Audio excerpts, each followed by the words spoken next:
అందరికీ నమస్కారం. ఈరోజు ఉదయం నుంచి కూడా ఒక ఫేక్ వీడియో పెట్టి ఒక 2 తోక టీవీల్లో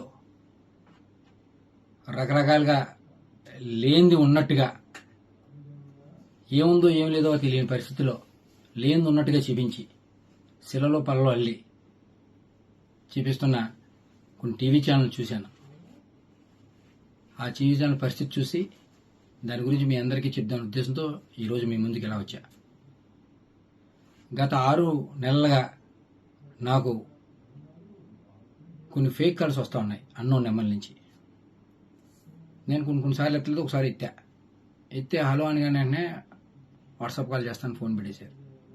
వాట్సాప్ కాల్ చేయడంతోనే నేను ఎత్తిన వెంటనే మీ వీడియో నా దగ్గర ఉంది, మీరు మర్యాదగా మాకు డబ్బులు ఇవ్వండి, ఇవ్వకపోతే ఆ వీడియో బయట పెడతాం అని చెప్తే, ఏం చేసుకుంటే చేసుకో, ఏ వీడియో నా దగ్గర ఏముండదు, మీ దగ్గర అది అటువంటి వీడియోలు ఏమి ఉండవు, మీరు ఏం చేసుకుంటే చేసుకోండి నేను చెప్పాను.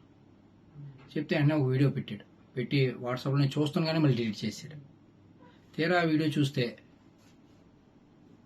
ఒక ఫంక్షన్లో ఒక ఫ్రెండ్ తాలూకా వాళ్ళ అబ్బాయి పుట్టినరోజు అయితే విషయం చెప్పమని వీడియో కాల్ చేస్తే వీడియో కాల్లో విషయం చెప్పాను. దాన్ని కొంచెం వీడియో కట్ చేసి దానికి ప్రైవేట్ పార్ట్లు యాడ్ చేసి ఫేక్ వీడియో తయారు చేసి నన్ను బ్లాక్మెయిల్ చేసి తద్వారా వాళ్ళు డబ్బులు గుంజుదామని ప్రయత్నం చేశారు. చాలాసార్లు ప్రయత్నం చేశారు, ఎన్నో రకాలుగా థ్రెట్ చేశారు. నేను ఎక్కడ కూడా, ఎందుకంటే నేను తప్పు చేయలేదు, నా అటువంటి వీడియో లేవు కాబట్టి నేను ధైర్యంగా మీరు ఏం చేసుకుంటారని చేసుకున్నాను. అలా చాలాసార్లు చేసి ఇంకా ఎటు నేను లొంగపోవడంతో ఒకసారి ఫోన్ చేసి, సరే ఏదో తప్పు జరిగిందండి, ఇంకెప్పుడు ఇటువంటి చెయ్యం, మీరు మాకు కొంచెం హెల్ప్ చేయండి, ఇక్కడతో ఇది వదిలేస్తాం, ఏదో తప్పు రేటో చేసాం, మాకు మా వాళ్ళకి బాగాలేదు, హాస్పిటల్లో ఉన్నారని సాయం చేయమంటే డబ్బులు సాయం చేశాను. ఒకసారి పెళ్ళి అంటే సాయం చేశాను, ఒకసారి ఎవరో చనిపోయారంటే సాయం చేశాను, మానవత దృక్పథంతో చేశాను. అలాగే అది ఆసరాగా తీసుకుని వాళ్ళు మళ్ళీ నన్ను పెద్దగా డబ్బులు అడగడం మొదలెట్టారు, మళ్ళీ బ్లాక్మెయిల్ చేయడం మొదలెట్టారు. డబ్బులు ఇస్తారా, నేను వీడియో బయటమా, లేదా మీ ప్రత్యర్థులకి ఇస్తే మాకు చాలా డబ్బులు వస్తాయి అని నన్ను బ్లాక్మెయిల్ చేయడం మొదలెట్టారు. నేను ఎటువంటి నాకు సంబంధం లేనివాడిని, మీకెందుకు డబ్బులు ఇవ్వాలి, నేను డబ్బులు ఇవ్వను, మీరు ఏం చేసుకుంటారో చేసుకోండి, అవి కూడా మానవతా దృక్పథంతో మీరు అడిగారు కాబట్టి మీకు ఇచ్చా, నేను మాత్రం ఇచ్చే పరిస్థితి లేదని చెప్పడంతో సరే అయితే మీ రాజకీయ ప్రత్యర్థులకు ఇచ్చుకుంటామని వెళ్ళిపోయారు. అలా కొన్ని రోజులు నాకు మెసేజ్లు పెట్టారు, చాలా 1 నెల రోజుల వరకు పెట్టారు. సుమారుగా 6 నెలలు నాకు నరకం చూపించారు, చాలా రకాలుగా వేధించారు, ఎన్నో రకాలుగా ఇబ్బంది పెట్టారు. తర్వాత నేను ఎప్పుడైతే ఏమన్నానో మీ ప్రత్యర్థులకి ఇస్తామని అన్నట్టుగానే ఆ వీడియో పట్టుకెళ్ళి ప్రత్యర్థులకి ఇచ్చారు, మా రాజకీయ ప్రత్యర్థులకి. ఆ ప్రత్యర్థులందరూ కూడా సోషల్ మీడియాలో రకరకాలుగా ఆ ఫేక్ వీడియోని, ఏదైతే డీప్ ఎడిటెడ్ ఫేక్ వీడియో, ఆ ఫేక్ వీడియోని అందరూ వైరల్ చేయడం, కొన్ని టీవీ ఛానల్లో అదే దానికి చెలలో పల్లలో అల్లించి చూపించడం, ఇటువంటి పరిస్థితులు ఇవాళ చూసాం. అందుకని గతంలోనే నేను జూన్ 1వ తారీఖునే ఇటువంటి నాకు థ్రెట్టింగ్ కాల్ వస్తున్నాయని అప్పటి సీఏ ఒక నెంబర్ ఇచ్చి ఆయన సీఏ గారికి కూడా చెప్పడం జరిగింది. దీని మీద వెరిఫై చేసి నాకు ఫేక్ వస్తున్నాయి, ఎవరో ఏంటని కూడా చెప్పిన వార్తలుగా కూడా చెప్పాను. అప్పుడు తర్వాత తదనంతరం ఈ మధ్యకాలంలో బాగా నన్ను వేధించడం మొదలెడితే అప్పుడు వెంటనే నేను మన ఎస్పీ గారికి, ఏఎస్పీ గారికి చెప్పడం జరిగింది. రిటర్న్గా పోలీస్ స్టేషన్లో కూడా కంప్లైంట్ ఇచ్చాను. దానికి సంబంధించిన అన్ని డాక్యుమెంట్లు ఇమ్మన్నారు. ఈ 6 నెలల్లో మాకు వాళ్ళకి జరిగిన ట్రాన్సాక్షన్ ప్రతిదీ కూడా అన్నీ కూడా పోలీసు వాళ్ళకి సమర్పించాను. దాని మీద ఎంక్వైరీ చేసి తగు న్యాయం చేయమని కోరడం జరిగింది. నిజం ఇవ్వాలి కాబట్టి రేపన్నా తెలిసింది. ఖచ్చితంగా భగవంతుడే ఉన్నాడు. మీ అందరినీ కూడా మీడియా పరంగా మీ అందరినీ ఒకటే కోరుతా ఉన్నా. ఎందుకంటే ఇలాగా ఇటువంటి ఏదైతే ఈ టెక్నాలజీని వాడి చాలా మందిని ఇబ్బంది పడే పరిస్థితులు గతంలో చాలా చూసాం మనం. ఇవాళ నేను బాధితుడిని.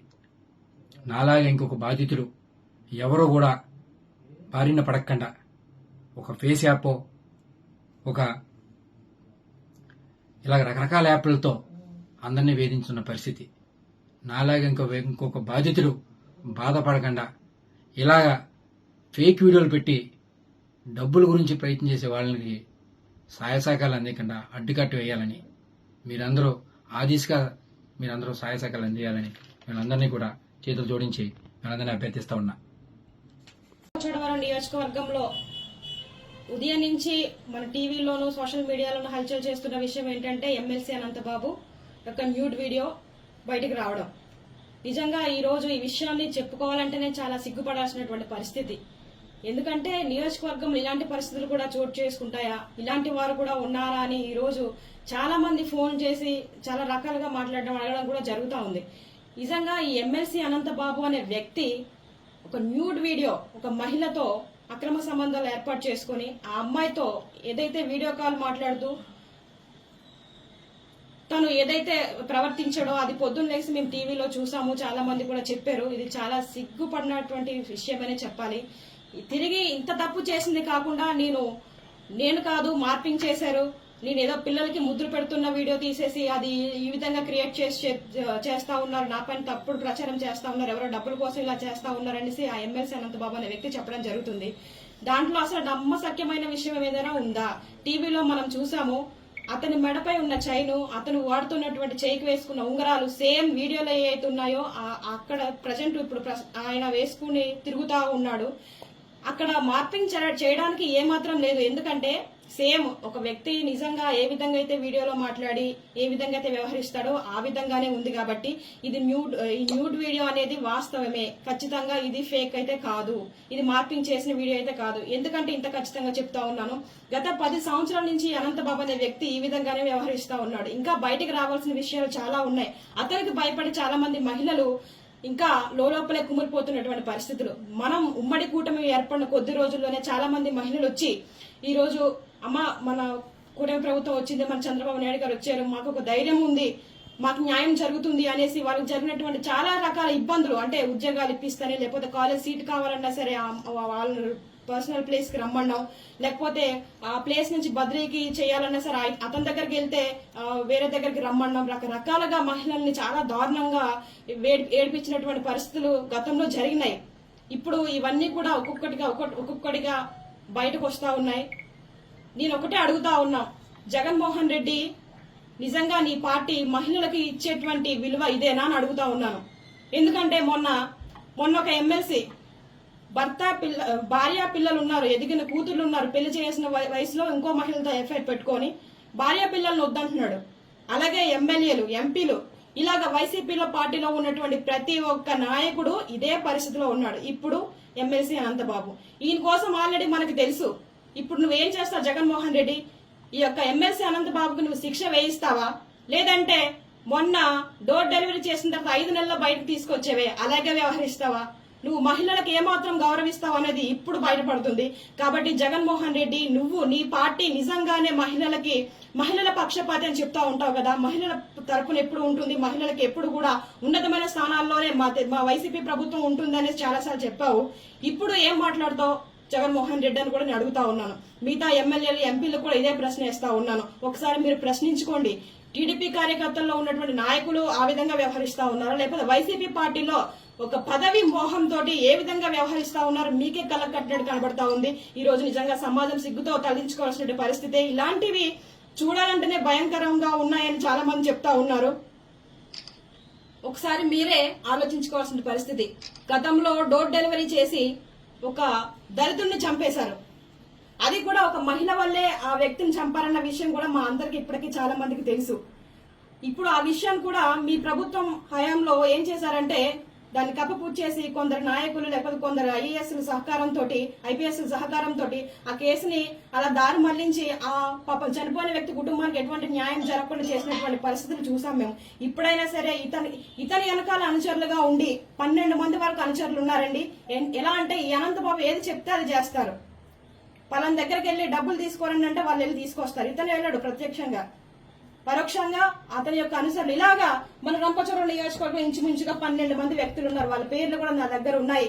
ఏదైతే ఈ దళితుడు చంపేసినటువంటి కేసు ఉందో అందులో ఆ కాకినాడ బీచ్ లో 12 మంది వరకు కూడి ఆ అబ్బాయిని చాలా చిత్రహింసలు పెట్టి ఆ ఇసుకలో తొక్కేసి అంత దారుణంగా చంపినప్పటికీ కేవలం ఒక వ్యక్తి పైన కేసు నమోదు చేశారు. ఎంత తప్పండి అది?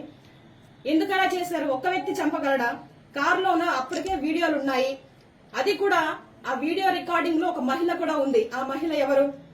ఆ మహిళతో అక్రమ సంబంధం ఏర్పాటు చేసుకున్నటువంటి అనంతబాబు ఈ విషయం ఈ యొక్క డ్రైవర్ కి తెలిసింది. ఎక్కడ ఇతను బయటకు చెప్పేస్తాడో, మీడియా వాళ్ళకి చెప్పేస్తే నా పరువు పోతుందనే ఒక ఉద్దేశంతో ఆ వ్యక్తిని తీసుకెళ్లి ఆ సుబ్రహ్మణ్యం తీసుకెళ్లి కాకినాడలో చంపేసినటువంటి పరిస్థితి. ఇప్పుడు ఈ వ్యక్తుల పేర్లు కూడా బయట పెడతా ఉన్నాను. త్వరలోనే ఈ యొక్క డోర్ డెలివరీ చేసినటువంటి ఈ సుబ్రహ్మణ్యం కేసులో కూడా సిబిఎం ఎంక్వైరీ వేసేసి త్వరగా ఎంక్వైరీ చేసి ఇతను ఖచ్చితంగా శిక్ష పడాలని మనస్ఫూర్తిగా కోరుకుంటా ఉన్నాను.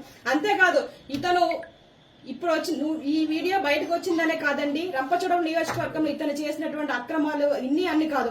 మీరు మొన్నే చూసుంటారు. ఎప్పుడు మా నియోజకవర్గంలో ఒక మహిళల్ని అంత దారుణంగా చంపేసినటువంటి పరిస్థితి ఎక్కడ లేదు. కానీ మొన్న తిమ్మాపురం కాలువలో ఒక మృతదేహం, ఒక మహిళ, ఇదిగోండి ఎవరో గుర్తు తెలియని మహిళ ఏలేరు కాలువ దగ్గర చంపేసి తలకి తల మొండనికి మొండం పడేసింది.